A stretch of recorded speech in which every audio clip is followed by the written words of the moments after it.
আসসালামু আলাইকুম, কেমন আছেন সবাই? আশা করি সবাই ভালো আছেন। আজকে আমরা শিখব ফিউচার ইনডিফিনিট টেন্স। এমনভাবে শিখব এই টেন্সটা আপনাদের সারা জীবন মনে থাকবে। এই কারণে ভিডিওটা প্রথম থেকে শেষ অবধি দেখতে হবে। ভিডিওটা কোনো টানা হেঁচড়া করা যাবে না, তাহলে কিছুই বুঝতে পারবেন না। কারণ হচ্ছে কি, এই ফ্রি টিউটোরিয়াল ক্লাসগুলোতে দেখা যায় ম্যাক্সিমাম ক্ষেত্রেই বা শেখার ভিডিওর ক্ষেত্রে কোথায় কোন মানে সিস্টেমটা থাকে বা ভিডিওর মাঝখানেও এমন একটা বিষয় উল্লেখ করা হয়, সেটা হয়তো বা আপনি টানা হেঁচড়া করলে ভুলে যাবেন বা এটা এড়িয়ে গেলেন, তাহলে দেখা গেল আপনি শিখতে পারলেন না। এই কারণে করতে হবে কি, ভিডিওটা প্রথম থেকে শেষ অবধি দেখতে হবে। তো যাই হোক, অনেক জায়গায় আপনারা টেন্স শিখছেন, অনেকভাবে শিখছেন, কিন্তু আজকে আমি আপনাদের খুব সুন্দর করে বুঝিয়ে দেব এবং আপনারা 100% টেন্স নিয়ে আর কোনো সমস্যা থাকবে না। তো যাই হোক, আমরা ক্লাসে চলে যাই। ফিউচার ইনডিফিনিট টেন্সটা খুবই সোজা, এটা আপনারা সবাই জানেন। হ্যাঁ, বাংলায় চেনার উপায় হচ্ছে ব থাকবে, তারপর বে থাকবে, তারপর হচ্ছে বেন থাকবে, বে বেন। এগুলো যদি থাকে তাহলে বুঝতে হবে সেটা ফিউচার ইনডিফিনিট টেন্স। যেমন আমি ভাত খাবো, বা রাজা, এখানে যদি বলা হয় রাজা ঢাকা যাবে, কোথায় যাবে? রাজা ঢাকা যাবে। আচ্ছা, এখানে দেখেন বে আছে, তাহলে বুঝতে হবে কিন্তু ফিউচার ইনডিফিনিট টেন্স। বাংলায় যদি বে থাকে, ব থাকে, হ্যাঁ, বেন থাকে, এগুলা থাকলে কিন্তু ফিউচার ইনডিফিনিট টেন্স। এটা যেমন সহজ, আপনারা এর সাহায্যকারী ভাব আছে, আবার সাহায্যকারী ভাব হচ্ছে শ্যাল, হ্যাঁ, অথবা উইল। শ্যাল অথবা উইল, এর হচ্ছে সাহায্যকারী ভার্ব। এবার আসেন গঠন প্রণালীতে আসেন। গঠন প্রণালীতে প্রথমে নিতে হবে আমাদের সাবজেক্ট প্লাস শ্যাল অথবা উইল, শ্যাল অথবা উইল প্লাস মূল ভার্ব, প্লাস কি ভার্ব? মূল ভার্ব এর P1 মানে present form, plus object, plus হচ্ছে অবজেক্ট। এখন একটা বিষয় আপনারা দেখেন যে প্রথমে সাবজেক্ট, তারপর শ্যাল অথবা উইল, তারপর মূল ভাবে P1টা কি? বইয়ের ভিতরে দেওয়া আছে do did done go N গান সি সেন, এগুলো দেওয়া আছে না? তো প্রথম ফর্মটা নিলেই হবে।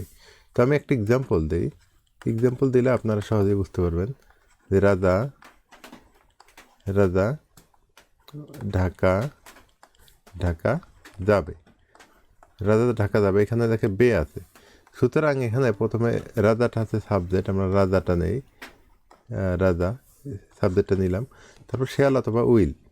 অনেকে এখানে কনফিউজড হয়ে যায়, শেয়াল বসাবো না উইল বসাবো। আপনারা সব ক্ষেত্রেই উইল দেবেন, শেয়ালটার ব্যবহার করবেন না, তাহলেই সোজা হয়ে গেল। শেয়াল না বসালেও চলবে, ঠিক আছে? আই শেয়াল অনেকে দেয়, কিন্তু আই উইল দিলেও কোনো সমস্যা নেই, ঠিক আছে? শুধু উইলটাই ব্যবহার করবো আমরা, অত ঝামেলার মধ্যে যাওয়ার দরকার নেই। তারপর হচ্ছে সাবজেক্ট প্লাস কি, তারপর শ্যাল অথবা উইল নিলাম আমরা, তারপর বলা হচ্ছে কি মূল ভাবের P1, মূল ভাবের প্রেজেন্ট ফর্ম নিতে হবে। মূল ভাব কোনটা? আমরা তো রাজা তো নিয়েই নিছি, এখন এইটা না এইটা, তাই না? মনে রাখবেন মূল ভাবটা যেটা কাজ বোঝায়, যাওয়াটা একটা কাজ, সুতরাং এটি মূল ভাব, অথবা শেষে যেটা আছে সেটা। যার ইংলিশ হচ্ছে গো টু ঢাকা, আর ইংলিশ হচ্ছে ঢাকা ঢাকা। এখানে এর পাশে যদি আরেকটা ওয়ার্ড থাকতো সেটাও লিখতাম আমরা, কিন্তু এইখানে। তো আশা করি আপনারা এই বিষয়টা বুঝে গেছেন যে ফিউচার ইনডিফিনিট টেন্স কী। তো আমি আরেকটা এক্সাম্পল দিয়ে বুঝিয়ে দেবো এখন, তাহলে বুঝতে আপনাদের আরও সহজ হবে। যেমন যদি বলি আমি শাহিন শাহিন শাহিন ভাত খাবে, শাহিন ভাত খাবে। আচ্ছা, এটা কিন্তু খ লিখলাম, আচ্ছা একটু বুঝে নিন।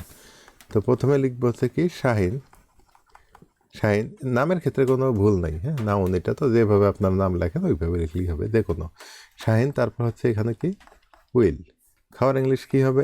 ইট, আর ভাতের ইংলিশ হচ্ছে রাইস। এখন যদি বলেন যে সব ক্ষেত্রে কি এইভাবে করবো, আমি হ্যাঁ, সব ক্ষেত্রে এইভাবে করবেন।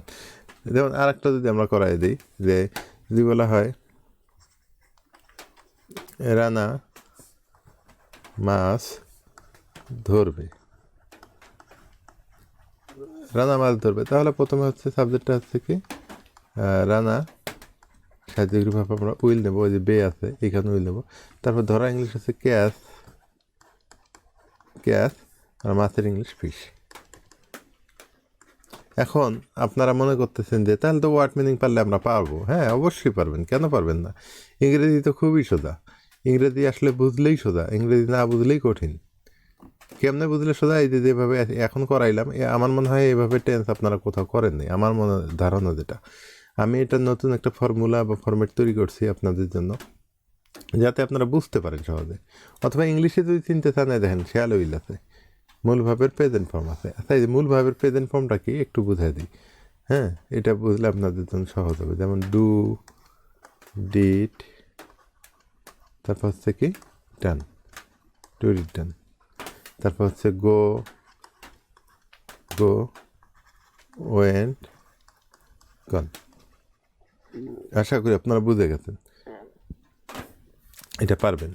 তো এই বইয়ের মধ্যে যেটা দেওয়া থাকবে যে প্রেজেন্ট ফর্ম, মানে প্রথমেরটা হলো প্রেজেন্ট ফর্ম, আর এটা হলো পাস্ট ফর্ম, এটা পাস্ট পার্টিসিপল ফর্ম। আশা করি বুঝতে পারছেন। এগুলো যদি মুখস্থ করেন, এগুলো যদি পড়েন, আপনাদের টেন্স করা কোনো বিষয়ই না। তো আজকের এই ভিডিওটা ছোট্ট একটা ভিডিও, এটা বেশি বড় করলাম না, ছোট্ট একটা ভিডিও। আপনাদের কাছে কেমন লাগলো, আপনারা কতটুকু বুঝলেন, আমাকে অবশ্যই কমেন্ট করে জানাবেন। আমার ঠিক ক্লাসগুলো কেমন হয় তাও জানাবেন। ভুল ত্রুটি মানুষের হতে পারে, আমিও ভুলের ঊর্ধ্বে না। যদি কোথাও ভুল পান একটু কমেন্ট করে জানাবেন, আর যদি কোথাও আপনারা বুঝতে সমস্যা হয় তাও কমেন্ট করে জানাবেন। তো আজকের ভিডিও পর্যন্ত, আল্লাহ হাফেজ।